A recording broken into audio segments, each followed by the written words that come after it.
আজ ৬ জুলাই ২০২৪ খ্রিস্টাব্দ রোজ শনিবার। আজকে শনিবার এর কর্মশালায় যে সকল সংগঠক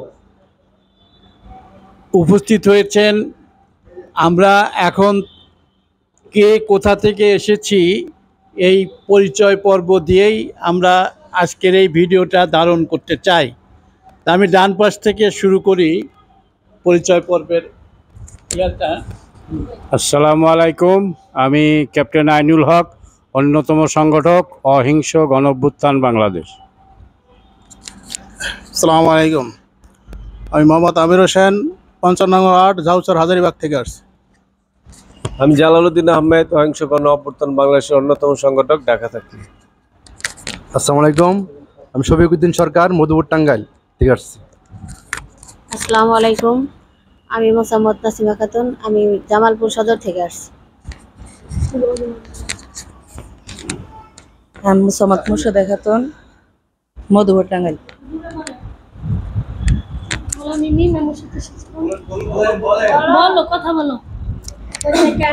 আমি আম্মুর সাথে আসছি জিয়ানগর। আমার নাম মিম, আমি আম্মুর সাথে এসেছি, আমি জিয়ানগর থেকে এসেছি। হ্যালো, সালাম আলাইকুম, আমি টেনারমের থেকে এসেছি, আমি শাহজাদা। হ্যালো, আসসালামু আলাইকুম, আমি একজন সংগঠক, আমি পিরিজপুর ইন্দুরকানি জিয়ানগর থেকে এসেছি। আমার নাম চাত্তার আক্তার আখি। চাত্তার আক্তার আখি। আসসালামু আলাইকুম, আমার নাম হেরুনা, আমি রারবাজার থেকে আইছি। অহিংস গণঅভ্যুত্থান বাংলাদেশের সাথে কাজ করতেছি, আমি একজন স্বেচ্ছাসেবী সংগঠক। আসসালামু আলাইকুম, আমার নাম মোহাম্মদ বরকতুল্লাহ, আমি টাঙ্গাইল মধুপুর থেকে আসছি। আসসালামু আলাইকুম, আমি ইসমাইল হোসাইন, আমি মোহাম্মদপুর আরবের থেকে আসি। আমার নাম আবু মোস্তফা আমিন, আমি অহিংস গণঅভ্যুত্থান বাংলাদেশের আহ্বায়ক। আসসালামু আলাইকুম, আমার নাম সৈয়দ হারুনুর রশিদ, আমি অহিংস গণঅভ্যুত্থান বাংলাদেশের একজন সংগঠক। মোহাম্মদ মাহবুবুল আলম চৌধুরী, সংগঠক, অহিংস গণঅভ্যুত্থান বাংলাদেশ। আসসালামু আলাইকুম, আবুল বাশার, চাঁদপুর মতলব থেকে আসছি, অহিংস গণঅভ্যুত্থানে কাজ করি। আসসালামু আলাইকুম, আমি বিল্লাল হোসেন, মতলব চাঁদপুর থেকে এসেছি। আসসালামু আলাইকুম, আমার নাম পাপিয়া, আমি জামালপুর সদর থেকে এসেছি।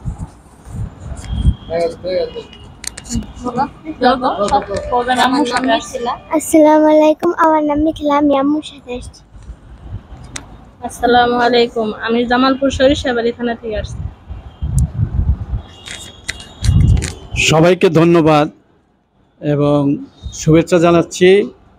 আমাদের পরিচয় পর্বে ধারণ করা এই ভিডিওটি যারা দেখবেন তাদের সবাইকে শুভেচ্ছা জানাচ্ছি। সেই সাথে দেশে বিদেশে বন্ধুদের প্রতি আমরা আহ্বান রাখছি, আগামী 10ই ডিসেম্বর সকাল 10টায় ঢাকার জাতীয় প্রেস ক্লাবে এই অহিংস মানুষের মেলা হবে এবং সেই মেলার মধ্য দিয়ে আমরা আমাদের প্রস্তাবিত আইন, অবৈধ অর্থ উদ্ধার ও গণমাখুই বিনিয়োগ জাতীয় সংস্থা শিরোনামে যে আইন প্রস্তুত করা হয়েছে, সেই প্রস্তাবিত আইনটি আমরা জাতীয় সংসদে জমা দিব এবং জমা দেওয়ার মধ্য দিয়েই এই আইনটি সংসদে পাস হবে এবং আমাদের ঋণ কার্যক্রম শুরু হবে এবং জনগণের আকাঙ্ক্ষার প্রতিফলন হিসেবেই এই আইনটি পাস হবে বলে আমরা বিশ্বাস করি। আপনারা যারা শুনবেন বা দেখছেন সবাই বিদেশের বন্ধুদেরও আপনারা দৃষ্টি রাখুন এবং দেশে যারা আছেন তারা সবাই উপস্থিত হবেন। সবাইকে শুভেচ্ছা।